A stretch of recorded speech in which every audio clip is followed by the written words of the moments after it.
Praise the Lord. ஆண்டவராகிய இயேசு கிறிஸ்துவின் நாமத்தினாலே இந்த 13வது நாள் ஜெபத்திலே உங்களை சந்திக்கிறதிலே மிகவும் மகிழ்ச்சி அடைகிறேன். இந்த நாள் ஆண்டவர் உங்களை ஆச்சரியமாய் நடத்துவாராக. வேதத்திலிருந்து அப்போஸ்தலர் 27ஆம் அதிகாரத்தினுடைய 44வது வசனம். மற்றவர்கள் சிலர் பலகைகள் மேலும் சிலர் கப்பல் துண்டுகள் மேலும் கரையேறவும் கட்டளையிட்டான். இவ்விதமாய் எல்லாரும் தப்பி கரை சேர்ந்தார்கள். கர்த்தருடைய பிள்ளைகளே, இன்று ஆண்டவர் நமக்கு கொடுக்கிற ஒரு நல்ல வாக்குத்தத்தம், இவ்விதமாய் எல்லாரும் தப்பி கரை சேர்ந்தார்கள்.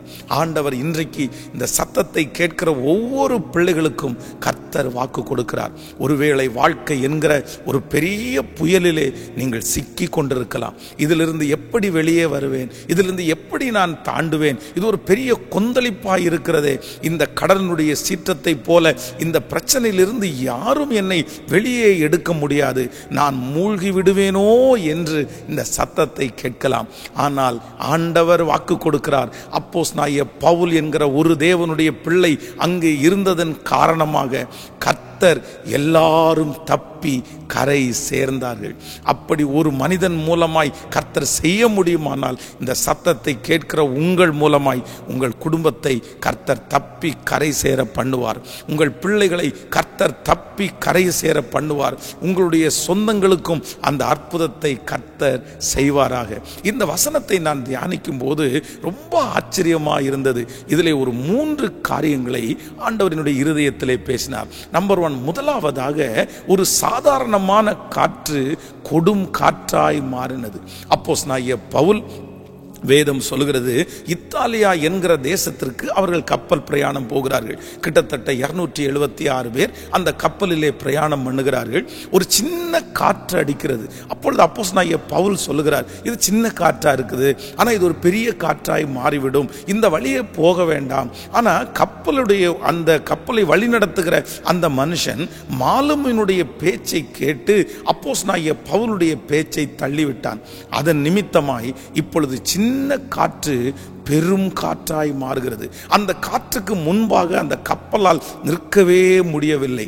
ஆனால் கர்த்தர் அந்த காற்றிலிருந்து கர்த்தர் கிருபையாய் காப்பாற்றினார். நான் நம்புகிறேன், நம்பர் 1, முதலாவதாக சிறிதாய் ஆரம்பித்த சில பிரச்சனைகள், சிறிதாய் ஆரம்பித்த சில போராட்டங்கள் இன்றைக்கு ஒருவேளை கொடும் காற்றாய் மாறி இருக்கலாம். ஐயோ, ஒரு சின்ன காரியமா இருந்தா நான் தப்பிச்சிருவேன், இன்னைக்கு இவ்வளோ பெரிய பாரமாய் மாறிடுச்சு, இவ்வளோ பெரிய பிரச்சனையாய் மாறி இருக்கிறது, நான் என்ன செய்வேன் என்று நீங்கள் நினைக்கலாம். ஆனால் நான் நம்புகிறேன், சிறிய பிரச்சனை பெரிய பிரச்சனையாய் மாறினாலும் அதிலிருந்து உங்களை தூக்கி எடுக்கிறதற்கு ஒரு தேவன் இருக்கிறார். இரண்டாவதாக, இந்த சம்பவத்தில் நான் என்ன கற்றுக்கொண்டேன் அப்படி என்றால், இனி தப்பி பிழைப்போம் என்கிற நம்பிக்கை எல்லாருக்கும் அற்று போனதாமா.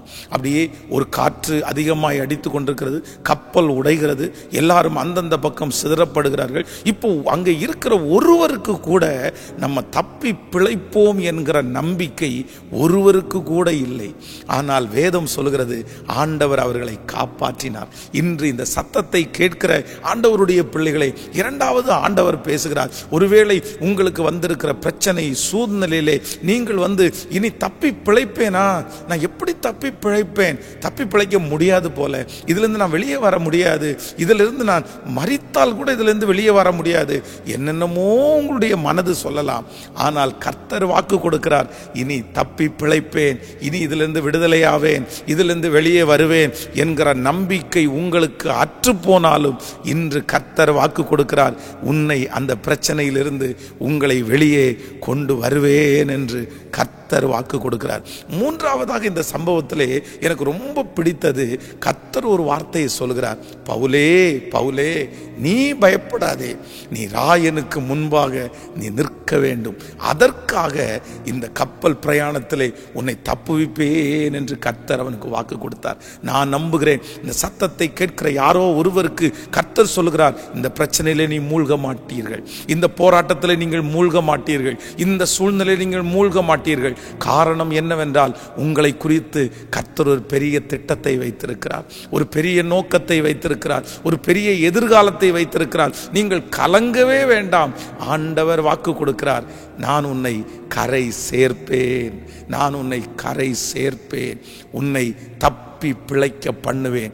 இவ்விதமாய் எல்லாரும் கரை சேர்ந்தார்கள். இன்று நான் உங்களை ஆசீர்வதிக்கிறேன். இவ்விதமாய் இந்த சத்தத்தை கேட்கிற நீங்கள் கரை சேர்வீர்கள். இந்த பிரச்சனையிலிருந்து நீங்கள் வெளியே வருவீர்கள். உங்களுக்காக ஜெபிக்கிறேன். தகப்பனே, இந்த சத்தத்தை கேட்கிற ஒவ்வொரு பிள்ளைகளுக்கும் இந்த வசனம் ஆசீர்வாதமாய் இருக்கட்டும். ஆம் என்றும் ஆமேன் என்றும் அப்படியே நிறைவேறுவதாக ராஜா. நன்றி ஆண்டவரே. இன்றைக்கு பிறந்த நாளை காண்கிற, திருமண நாளை காண்கிற உம்முடைய பிள்ளைகளை மனதார நான் ஆசீர்வதித்து ஜெபிக்கிறேன். உம்முடைய கிருபை தொடருவதாக இயேசுவின் மூலம் பிதாவே, ஆமேன். ஆண்டவர் உங்களை ஆசீர்வதிப்பாராக. விசேஷமாக நாளைக்கு நமக்கு ஞாயிற்றுக்கிழமையா இருக்கிறதுனாலே காலை 2 ஆராதனைகளும் திருச்சபையிலையும் இன்னும் லைவாகவும் அதை டெலிகாஸ்ட் பண்ணுவோம். முடிந்தவர்கள் எங்களோடு இணைந்து கொள்ளுங்கள். நாளையை தாண்டி மறுநாளிலிருந்து திரும்பவும் காலையிலே உங்களுக்கு 5 minutes வீடியோடு உங்களை சந்திக்கிறேன். God bless you. Praise the Lord. Praise the Lord.